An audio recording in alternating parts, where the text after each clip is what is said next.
Hey guys, how's it going? New week. I'm excited. It's going to be a good one. Lots of stuff going on this week. First things first, we hit 500 subs, which is amazing. So thank you, each and every one of you, for that. That's awesome, and I'm so pumped. Lots of stuff coming up this week. So first of all, kind of to celebrate the 500 mark and something I've been wanting to do for a while, we're going to start a new series probably in the next week or two that's going to be called Your Shop. So basically, what that is we're going to be featuring some of your shops where you can basically record a session with me, and we'll look at your shop and determine what's working and what you need to do differently or whatever that looks like. And yeah, I think it's going to be super fun just looking at some different levels of gameplay and how to optimize things and stuff like that. So if you're interested in being part of that series, what I want you to do is message me on Discord with basically where your progress is at, because I don't want everyone who's super endgame to be doing this. I want people who are just starting out, who only have 3 shop expands, people who have 6, people who have 8, like whatever it is. And you can ask me questions and we can just have some conversation about whatever. So we're going to be starting that right away. And so if you're interested in being part of that, if you can message me on Discord with some details with where you're at, and we can get that started very soon. Otherwise, this week, we're going to be live streaming on Friday at server reset as usual. And this week is going to be good because we got Lost City of Gold coming on Friday, so it'll be starting right when stream starts, which is sweet. And then also we're going to be probably really close to 200 billion net worth, so I'm hoping that we can hit that on stream. I'm going to try to plan the week of playing around that, but we'll see how that goes. Hopefully we get close enough. We're about 9 or 8 or 9 billion away now, so we'll see how she goes.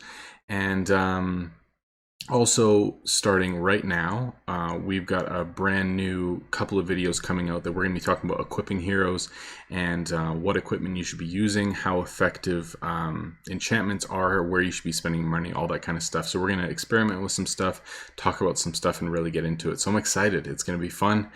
So I'll see you guys in a minute. All right, so let's get into heroes. So I took all the equipment off of one of these heroes, and we're going to get into it. I chose Spellblade simply because there's so many different types of equipment that you can put into each slot. So sometimes this can be the most complicated one to decide what you're going to do. So we're going to stick here and we're going to talk about a few different elements. I want to talk about how to determine what the best type of item is for the slot for your hero right now. And also we're going to talk about elements and how that works with skills and that sort of thing. And then tomorrow we're going to determine how to spend your money the most effectively, what amount of elements basically cost-wise is most effective, how rarity changes things as well. So we're going to talk about a lot more in-depth things and experiment with a couple of things tomorrow. So today, let's get into this. So obviously when you go to market, sometimes it can be incredibly overwhelming. Like you look at this, there's different types of weapons, different types of items, there's different rarities, there's different spirits, there's different enchantments. There's attack and defense and break chance, and there's so many different things. And there's, of course, gold and gems. And sometimes it's very difficult to know, okay, what should I actually be picking? What's a good deal? What's not? So we're going to talk about that now and hopefully give you some clarity on what you need to be looking for. So we're going to take off the spirit and the element and just look at superior gear. So this is all of the different types of weapon that could go on my Spellblade. So if you look here, it goes all the way from tier 9 and it'll go down all the way to the lower tiers.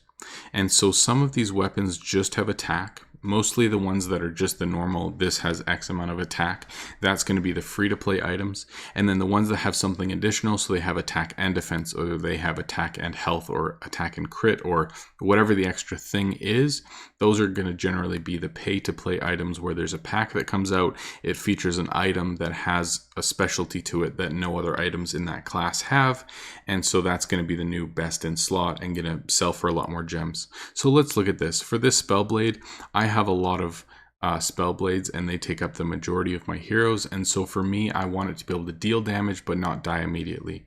So for me, when I look at these, I would say probably the best is this Seafarer blade over here, because it has the attack and a little bit of health, and it has a really high attack. Another option might be this Gentleman blade because it has attack and some defense. But that's kind of how you tell what the base of that weapon is before you start looking at any of the other things. So let's look at the legendary cost for these. Okay, so some of the normal ones are, let's say 200 or 80 or 100 gems, something like that, for more of the simplistic, free-to-play items that anyone can craft. And then the ones from packs that have something special are in the 300 to 400 gem range. So as you can see, a lot of people determine these to be a lot more valuable, obviously, because they have something additional to them. So let's look at a different slot and we'll give you some more examples. So this one can be difficult because it has so many different things that these do. Some of them give health, some of them defense, some of them attack. And so I'll show you all the different types. So you've got defense, you've got evasion, you've got attack, you've got health, and a lot of different combinations of all of them. And sometimes it can be hard to tell, okay, what do I want? So for a warrior or somebody who's just wanting to absorb damage so that damage dealers can kill something, obviously the buckler is going to be a lot better. It's got evasion and it's got defense.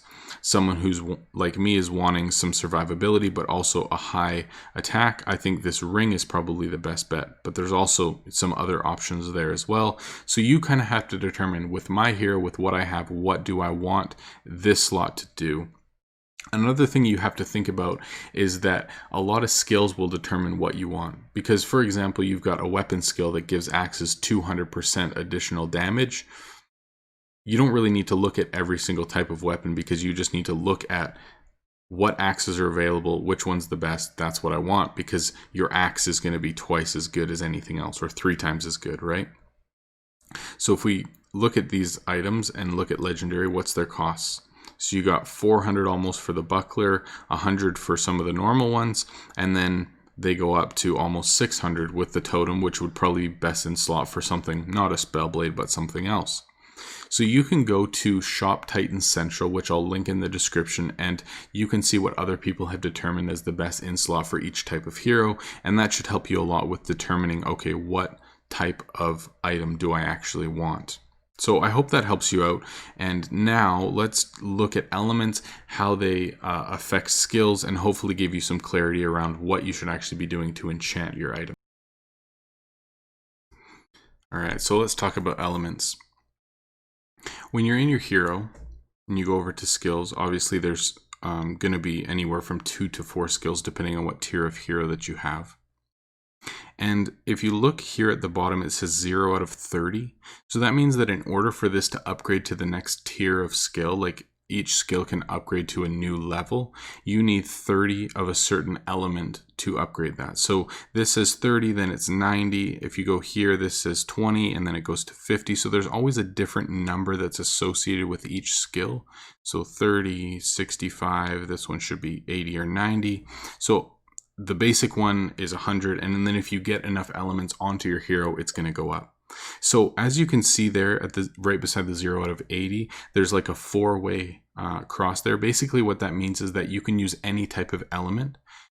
But if we go here and we look at this dancer, and you look at the same thing, you see an air elemental there. So that means that only air elementals will upgrade these skills. So you need air on your weapons, hence why there's air on all of these. If you go over here to the berserker, you see how there's fire on all of these, and you look here and you need fire. So each different type of hero is going to require a different type of element. So first of all, before you buy anything, you need to look at that first.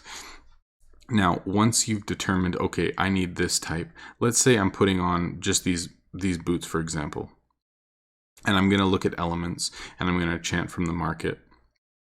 Obviously, I'm going to want fire, but there's also 3 different tiers of elements. So it's tier 4, tier 7, and tier 9. Some people might say 1, 2, and 3, but that's what it is. It's 4, 7, and 9. So if you look at the tier 4 fire element, right there, it adds +5 fire, and the tier 7 over here, which is 1,000,000 instead of, well, there's no gold offer for the other one, but 1,000,000 for this one, it's +10. And if we find the tier 3 or tier 9 one, it's +15. So each different tier adds a different number value. And so if you have basically a tier 9 on all 6 of your items. 6 items times 15 fire is going to be 90. So if you look over here at skills, obviously this will be 90 out of 90, and so you'll have the highest one there. This one will be 90 out of 90, so you'll have a big upgrade there.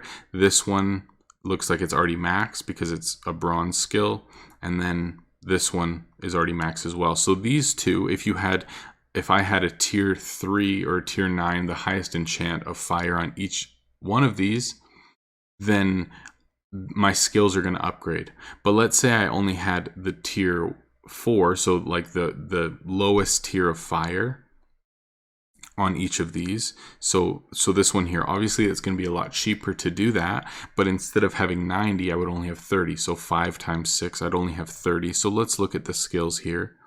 So this one is 50 out of 40, so I'd only have 30 out of 40, so that wouldn't be upgraded. This one obviously would not be upgraded. This one would only have one of the upgrades, and this one would also only have one of the upgrades. So that's why a lot of the time I have the middle tier of fire, because it's not as expensive. It's only 250k instead of a couple million or 1.5 million or whatever for this. But I'm also able to get a lot of the upgrades for my skills, and because I don't have my heroes like totally decked out, like all my geomancers and spellblades will only have like the middle tier of enchant, and so every single one of them will always say 60 out of 70 for all of their skills. And that's just something that I've decided, because a lot of the time when these break, I just get rid of them and get a new one. So if I'm only using the middle enchant instead, it only costs me half as much. But that's kind of how you determine what element that you want on them. And obviously having the higher tier of element on it is going to cost you more, but your skills are going to be higher, and your hero is obviously going to benefit from that a lot. So that's pretty much all I want to talk about today. We're not going to get into spirits today, but tomorrow, here's what we're going to do. We're going to take this spellblade right here, and we're going to put normal gear on it with all tier 9 enchants. We're going to put superior gear, so green gear on it with 1 tier lower of enchants. We're going to put blue gear on it with even lower enchants, and then we're going to look at what purple would cost and with no enchants, and we're going to see actually how much each one of those would cost and the power that you would get out of each of those. So we can kind of say, okay, actually lower tier gear is better with higher enchants, or actually higher tier gear is better with lower enchants. Like, I don't actually know, I haven't looked, but we're going to experiment with it and see what the most effective way to gear your heroes to get the most out of them without wasting a whole lot of money on rare gear or enchants or whatever, and see what we determine as the most effective way to gear your heroes cost effectively. And I'm really excited to see what the outcome of that will be. So as always, guys, thanks for watching. I'll see you tomorrow. If you've got questions or anything at all, I'm around. Find me on Discord or comment here, and I'll try to get back to you, each and every one of you. So thanks for watching, and I will talk to you guys soon. Peace out.